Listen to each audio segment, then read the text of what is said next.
네, 김경래의 최강 시사 듣고 계십니다. 오늘 1부에서는요, 좀 한동안 안 했던 얘기 잠깐 하겠습니다. 4대강 얘기 한동안 좀 쑥 들어갔죠. 여러 가지 뭐 정치적인 이슈 뭐 이런 것들이 많았어요. 근데 이게 끝난 얘기가 아니죠. 최근에 들어보셨는지 모르겠습니다. 다큐멘터리 영화 삽질이라고 개봉을 앞두고 있습니다. 이게 기자가 만든 다큐멘터리 영화입니다. 4대강을 12년 동안 취재한 기록을 바탕으로 해서 만들었고요. 뭐 옛날 얘기가 아니라 현재 진행되는 얘기들이 담겨져 있다고 하고요. 그래서 오늘은 특별히 오마이뉴스 기자이자 영화 삽질 감독을 맡았던 김병기 기자 스튜디오에 모셨습니다. 안녕하세요. 예, 안녕하세요. 반갑습니다. 마이크를 좀 가까이 대시면 좋겠습니다. 예, 이렇게요? 네. 예. 제목을 굉장히 잘 지신 것 같아요. 제가 보기에는 누가 졌습니까? 삽질이라고? 저희 영화의 그 작가로 네. 참여하셨던 그 MBC PD수첩의 그 정재용 작가. 정재용 작가가 참여하셨죠. 예. 예, 수십 6m의 비밀을 네. MBC PD수첩에서 수십 당시에 6m의 비밀. 예. 당시에 최성호 사장님이랑 같이 만들었다가 쫓겨났죠. 예. 해고됐다가 다시 이제 그 복직을 지금 했는데 그분이 이제 삽질이라는 제목을 그래요? 만들었습니다. 이 의미가 뭐예요? 무슨 뜻이에요? 삽질? 삽질이라면 뭐 대부분 다 예. 알고 계시죠. 네. 그러니까 그 허투루 돈 썼다라는 이런 의미죠. 네. 헛질했다라는 뭐 이런 의미이기도 한데요. 네. 국민의 입장에서 봤을 때는 22조 2천억 원을 들여서 강만 망치는 이런 돈으로 허투루 쓴 거죠, 돈을. 하지만은 또 그 사람들 입장, 4대강 사업을 주도했던 사람들의 입장에서 봤을 때는 사실 어떻게 보면 그 삽질이 아니고 노다지를 캐는 22조 2천억 원으로 노다지를 캐는 사업이었던 겁니다. 그래서 이제 어떻게 보면 직설적이고 또 어떻게 보면 그 중의적인 의미로 이렇게 삽질이라는 제목을 지었습니다. 22조 2천억 단군 일의 최대 국책 사업 계속 이렇게 얘기를 했었잖아요. 그죠? 단군 일의 최악의 토목 사업이라고 하죠. 자, 이게 12년 동안 취재를 했다. 그러니까 4대강 처음 시작이 됐을 때부터 논란이 시작됐을 때부터 취재를 하신 건가요? 그러면? 그렇죠. 그 제가 그 본격적으로 취재했던 첫 취재 장소가 네. 2006년도 독일의 그 마인 도나우나였습니다. 네. 거기 이제 힐폴슈타인 관문에서 제가 취재하기 바로 전에 한 2달 전에 이명박 전 대통령께서 후보자 시절이었죠. 네. 한반도 대운하 공약을 네, 발표했었습니다. 기억이 납니다. 예, 그렇죠. 그래서 이제 그때 이제 사실 이제 국내에서는 운하에 대한 그 지식이 없기 때문에 대응을 제대로 못했습니다. 그래서 어쨌든 유력 대통령 후보였기 때문에 그 제일 공약이고 네. 그래서 실현 가능성이 상당히 높았던 공약이거든요. 네. 그렇다면은 뭐 언론으로서는 당연히 가혹하리만치 철저하게 검증해야 되는 게 언론의 역할 아니겠습니까? 그래서 2달 뒤에 가서 이명박 전 대통령이 만났던 사람들 그리고 이명박 대통령한테 브리핑했던 사람들 네. 를 다 직접 만났습니다. 이명박 전 대통령은 그 당시에 이제 그 국군 융성 프로젝트라고 했거든요. 과연 한반도 대운하를 통해서 국군 융성이 가능한지를 물어봤어요. 네. 물어봤는데 그분들 같은 경우는 한국 이 강에는 그 강바닥에는 금이 박혀 있냐? 그거 가지고 어떻게 국군을 융성할 수 있냐라는 황당한 그 이 답변을 들었고 그리고 그 강을 살린다고 했는데 어떻게 그 강을 살리냐? 운하에 있는 물은 다 정체돼 있기 때문에 다 썩어 있다. 수영도 못 한다. 이런 얘기를 하더라고요. 그래서 독일 사람들이요? 예, 독일 사람들이. 근데 그 사람들이 이명박 전 대통령이 만났던 사람들입니다. 네.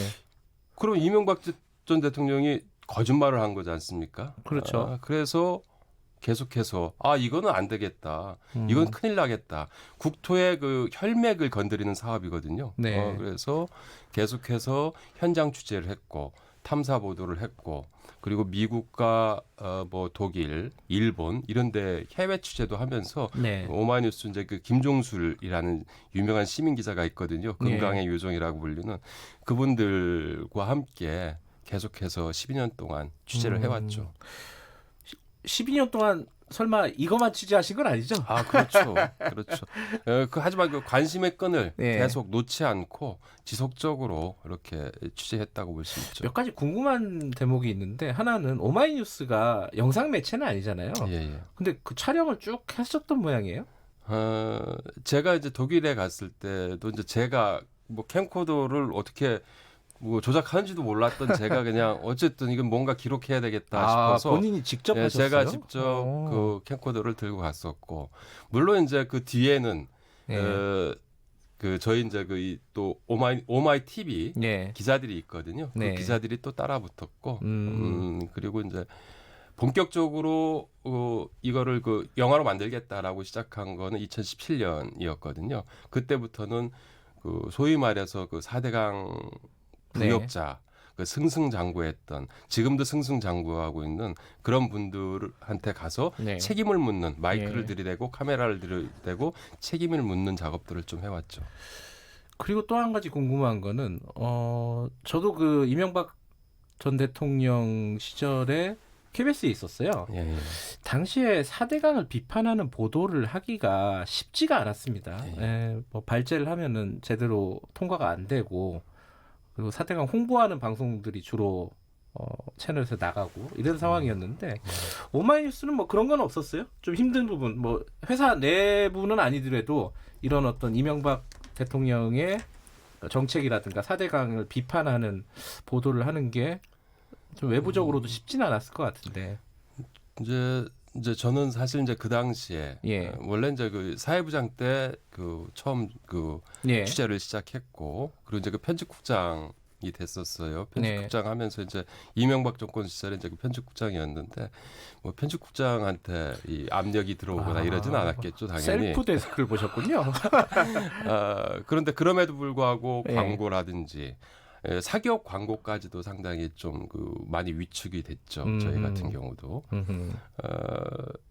그 당시에 언론한테는 상당히 재갈을 물렸어요. 네. 그러니까 MBC PD 수첩 네. 같은 경우는 뭐 좌파 세력의 해방구다 해서 그런 그 국정원 문건도 나타났고 거긴 뭐 검찰 수사까지 해버렸으니까요. 그렇죠. 예. 검찰 수사까지 했고 예. SBS 같은 경우도 이제 그 박수택 환경 전문 예. 기자였던 그분이 이제 그 회장한테 불려가 가지고 4대강 사업에 대해서 얘기한 뒤에 이제 인사상 불이익을 당한다라든지 예. 그래서 그 언론 내에서 아까 이제 그 진행자께서도 이제 말씀하셨듯이 그런 분위기가 뭐 4대강 사업을 그 얘기할 수 없는 이런 분위기가 팽배했었죠. 네. 하지만 또 이 4대강 사업에 대해서 홍보하고 네. 칭찬하고 뭐 이런 또 언론 보도들도 많았습니다. 많았어요. 사실 어떻게 예. 보면은 그 이 언론들이 그 당시에는 정권의 앵무새 역할, 4대강 사업에 대한 앵무새 역할을 할 수밖에 없는 그런 그 이 조건들을 조성했던 거죠. 네. 분위기도. 그 옛날 얘기보다 아마 청취자분들 요즘 얘기가 좀 궁금하실 것 같은데 요즘 이게 영화를 위해서라도 이렇게 4대강을 최근에 촬영을 하고 뭐 직접 취재를 하셨을 거 아닙니까, 그죠? 논란이 있잖아요. 4대강 사업이 과연 결과적으로 지금 4대강을 뭐 깨끗하게 했느냐, 뭐 쉽게 말하면은 아니면 환경을 굉장히 악화시켰느냐. 어떻게 보십니까? 평가를 하신다면은? 그 환경을 그 대부분의 국민들이 네. 그 녹조라떼 현상이 그 얘기 매년 많이, 예. 매년 지금 하기 때문에 녹조라떼 현상이 나오지 않습니까? 그거 네. 하나만 봐도 4대강 사업 이후에 4대강이 어떻게 네. 환경적으로 어떻게 망쳤는지에 대해서 네. 대부분 인식을 하고 있을 겁니다. 음. 자연 생태계는 네. 사실 그 이 거짓말 인간처럼 거짓말을 하지 못합니다. 네. 과학입니다. 가령 이제 그 큰비디끼벌레라고 아시죠? 이게 징그럽게 생긴, 네, 징그럽게 생긴 예, 뭐 물컹물컹한 그거, 물컹물컹하고. 예. 전 이제 그 많이 만져봤는데요. 큰비디끼벌레가 한때 엄청 창궐했어요. 네. 사실 금강 지역에 특히 이제 창궐했는데 그게 이제 어느 순간 사라졌어요. 그러니까 대부분의 언론들이 야 봐라 4대강 사업해가지고 물 맑아졌지 않느냐라는 이런 보도를 쏟아냈습니다. 네. 그런데 그게 아니었어요. 그 큰비디끼벌레라는 이런 생명체는 그 호수에서만 정치된 수역에서만 사는데 2, 3급수에서 삽니다. 예. 그런데 그게 없어진 거는 2, 3급수가 아니고 4급수로 떨어졌기 때문에 더 네? 오염이 됐기 때문에. 큰비디끼벌레도 살 수 없는 강이 됐던 거죠. 나중에 이렇게 확인해 보니까 네. 그 지천 쪽, 좀 더 맑은 지천 쪽에 가 있더라고요. 큰비디끼벌레가. 그런데 이제 지금 금강 같은 경우는 다시 이제 세계 수문을 열었거든요. 네. 수문을 열었더니 생태계가 지금 살아나고 있고 그리고 이제 그 일부 또 다시 좀 물이 네. 수질이 좀 맑아지니까 일부 어떤 부분에서는 그 큰비둘기벌레가 나타나고 있습니다. 네. 그거 보면은 그 생태계의 그 과학성을 예. 볼 수가 있는 거죠. 근데 이제 가장 쟁점 중에 하나가 지금의 쟁점 중에 하나가 보를 철거해야 되느냐 마느냐 이 부분이잖아요. 근데 농민들 중에 일부는 보가 있어야 된다. 뭐 가뭄이라든가 홍수 조절 뭐 이런 것 때문에 있어야 된다라고 주장을 하는 쪽도 있고 그리고 지금 국가물관리위원회가 출범을 하지 않았습니까? 거기서 네. 보면은 아직은 좀 판단하기가 좀 이르다, 부족하다, 데이터가 좀 더 쌓여야 된다.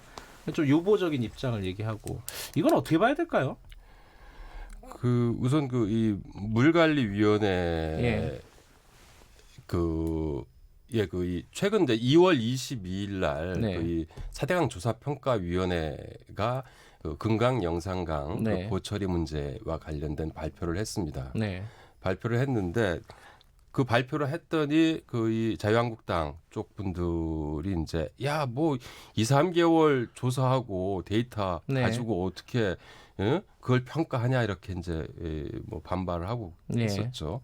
그런데 그 사실 그 2, 3개월이 아니고 그 4대강 사업이 완공된 뒤에 네. 거의 10년 동안의 데이터입니다. 예. 10년간의 데이터를 추적해 왔습니다. 그 수질 생태계가 얼마나 그 악화됐는지 네. 예? 뭐 이런 것들에 대한 데이터가 이제 축적돼 온 상태에서 그 결론을 내었던 거죠. 그런데 이제 그 4대강 사업을 할 때는 어땠냐는 겁니다. 네. 그분들은 보가 아니고 사실상 그 댐이거든요. 네. 16개 그 대형 댐인데 16개 대형 댐을 불과 2, 3년 만에 다 그냥 그 뚝딱 만들어 버렸어요. 네. 그 과정에서 환경 동력 평가라든지 한 2, 3년 걸리거든요. 네. 근데 그 한 3개월 정도에 맞춰 버렸어요. 음흠. 문화재 조사라든지 뭐 이런 것들을 다 생략하고 그냥 다 밀어붙였거든요. 그랬던 분들이 지금 와서 데이터가 부족하다 이렇게 말하는 거는 어불성설이죠. 영화 얘기로 잠깐 돌아가면요. 이 22조가 들어가서 결과적으로는 환경을 망치는 최악의 토목 사업을 벌였다. 이렇게 지금 판단을 하고 계신 거 아닙니까? 네. 그 주범들, 주인공들을 쭉 만나보셨다고 했잖아요. 예, 예. 어떤 처벌이라든가 이런 거는 전혀 없었습니까? 유일한 처벌이라면은 이제 그 불법 담합한 건설사들에 예. 대한 처벌이었죠. 그런데 이제 그 손방망이 이 처벌이었죠. 대충 과징금 다 깎아주고 네. 그 4대강 사업을 주도했던 그 이 주도자 그리고 네. 그 부역자들, 정치인, 관료, 전문가, 뭐 학자 이런 분들에 대한 처벌은 단 한 명도 없었습니다. 물론 지금 그 병보석으로 나와 계신 이명박 전 대통령을 포함해서 그렇죠. 만나면 반응이 어땠어요? 그게 궁금해요, 사실. 인터뷰를 하셨을 거 아니에요? 사실 이제 그 전부터 알고 지내던 분들도 있고 네. 그리고 이제 그 영상에서는 영상에 비치는 그들의 모습은 뭐 왜 이렇게 무례하게 이러냐 뭐 이런 식의 화내는 모습들 그리고 이제 뿌리치고 도망가기도 하고 이런 모습들이 이제 비춰지거든요. 그런 사람들도 있었어요. 그럼요. 예. 참 떳떳하고 네. 그 학자적 양심을 갖고 있다면 지금도 같이 떳떳하게 이제 그 밝히면 되는 저 건데. 인터뷰에 응하면 되는 거잖아요. 그렇죠. 인터뷰에 예. 응하면 되는 건데 그 잠깐의 그 장면들이 있었지만은 그 장면을 찍기 위해서 그 사람들한테 거의 1년 동안 뭐 그냥 애걸복걸하기도 하고 만나서 좀 이 얘기를 하자 했었는데 다들 이제 뿌리쳤죠. 그렇군요. 자신이 없다는 얘기겠죠. 사실 어떻게 보면은 그런 모습들이 네. 이 영화가 그 좀 블랙 코미디적인 이런 요소까지도 이렇게 내포하고 있다고 볼 수 있는 거죠. 4대강 사업을 다뤘다 그러면 되게 진지한 다큐멘터리일 것 같은데 그런 재밌는 장면들이 있다는 말씀이신 예, 거죠? 재미있는 장면도 있고 또 울컥하는 장면도 있고. 그래요? 어떤 부분이 울컥합니까? 그 저항자들이 어떻게 핍박을 받았고 그 속에서 끊임없이 12년 동안 저항했던 사람들이 왜 저항했는지 과연 저 물로 저 녹조라떼의 물을 정수시켜 가지고 네. 우리 아이들을 한테 먹일 수 있는가 이게 국가가 해야 될 것인지 네. 이런 것들에 대해서 그 이 말하는 장면이라든지 이런 부분들이 좀 울컥하게 하기도 하죠. 영화에서 가장 결정적인 장면 뭐 구체적으로 말씀 못 하시도 뭐 소개 잠깐 해주시면요. 그 결정적인 장면이라기보다도 예. 오히려 이제 지난 12년간 지금 네. 13년째 들어갑니다. 13년 동안 4대강 사기극의 민낯을 생생하게 기록한 것입니다. 예. 이 영화 자체가 예. 어떻게 보면 저게 4대강 사업에 대한 총체적 결정판이라고 볼 수 있겠죠. 예. 그리고 좀 아까 얘기했듯이 이제 그 블랙 코미디 요소도 있고, 그리고 또 이 사람들한테 누군가는 책임을 물어야 되는 거지 않습니까? 네. 책임을 묻기 위해서 끊임없이 파헤치고 그 사람들한테 마이크를 들이대는 그 추적 다큐멘터리라고 할 수 있죠. 그러니까 법적인 책임은 못 물었더라도 네, 그렇죠. 사회적으로 그렇죠. 어떤 영화를 통해서라도 책임을 묻겠다. 예, 예. 이런 취지로 보면 되겠네요. 사대강 취재는 그럼 끝난 건 아니겠어요? 그죠? 예, 예. 그 김병기 기자께서도 예, 계속 예. 취재하실 예정인가요? 계속 취재해야 되겠죠. 음. 원래는 이 정권이 좀 바뀌면 네. 뭔가 좀 금방 4대강 사업도 과거처럼 회복될 것이다라는 좀 생각을 했었는데 뭐 그러지 않더라고요. 하지만 이제 요즘은 좀 마음을 바꿔 먹었습니다.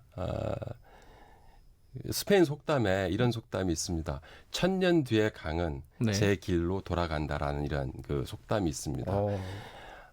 아무리 그 인간이 막고 훼손하고 하더라도 네. 결국은 그렇게 되돌아간다는 이런 속담입니다. 대자연의 그 섭리를 밝힌 제 속담인데요.